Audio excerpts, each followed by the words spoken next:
Today I'm going to show you how to copy a Canvas course.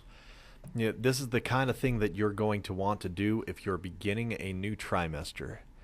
So if you've got a Canvas course last try, you want it to be ready for this try, or you taught it last year, you want it to be ready for this year, and you're ready to go.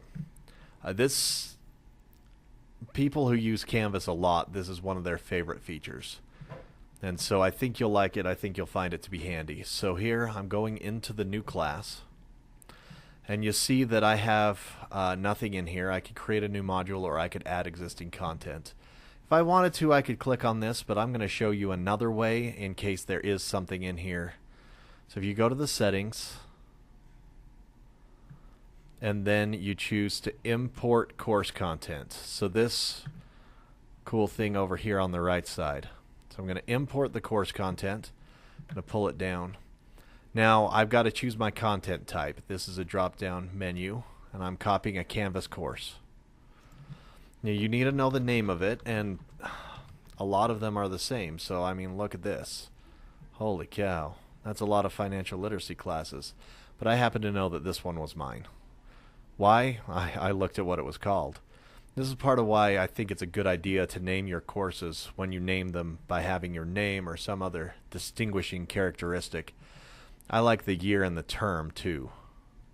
Now I'm going to select specific content. I could just copy everything in, but I don't want my announcements. I don't want some of that other stuff. It's not pertinent, so I'm going to select specific. Well, one of the nicest things is this adjust events and due dates. This is going to make my life easy. Now, I'm going to choose to shift the dates instead of just strip them off. I want to shift them. And I'm going to start the beginning date.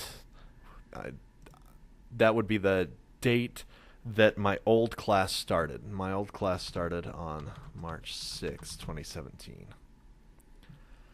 And my old class ended on May 26, 2017. So now I'm going to change this to, so the new first day of the trimester, let's say it's going to be, oh crap, don't accidentally click the wrong place. Okay, the new end, and I don't actually know when the new end is, so don't copy me. Okay, actually look it up. I'm going to guess it's going to be this day. So there we go. Now I like that. That looks beautiful. I'm going to double check and make sure my dates match. Then I'm going to click import. Now when I click import, it gives me this option because I chose to be able to select what comes in. So I'm going to select my content. Now these things are drop-down menus. I do want to keep all of my modules. I don't want my syllabus. I do want my settings. I thought about them before. I don't want to think about them again. I want all of my assignments. I want all of my quizzes and all of my question banks and all of my pages. I don't want my announcements. I do want all my calendar events for sure, because that's what I just readjusted. I'm not going to click the down arrow because, holy crap, 77 events. Now, I do want my rubrics, and I'll keep my files too. Now, you click the select content button, and then it queues it up. And then it takes a little bit of time before it does it. You see it's already started to do it. It's going to run through its process. So when I say it takes a little bit of time, it can be hours, but I've usually found that they do it pretty much right then. Now it says there are two issues. I have a link to something that's not there. If I click on this, it'll show me exactly my problem. Oh, in this assignment, I've linked to something that's wrong. The link's broken. So I could make a note of that, but since I'm not going to use this class, I'm not going to. Instead, I'm going to show you how to do things here in the calendar. So now, this was my class. See, I had to click on it to get it to turn on because I have all of them turned off except the one I was using right then. Now all of my classes are already, all of the activities are in there, the assignments are in there, assigned on their proper days, and everything is exactly how I need it, except, wait a sec, I've got some breaks in here. There's a break.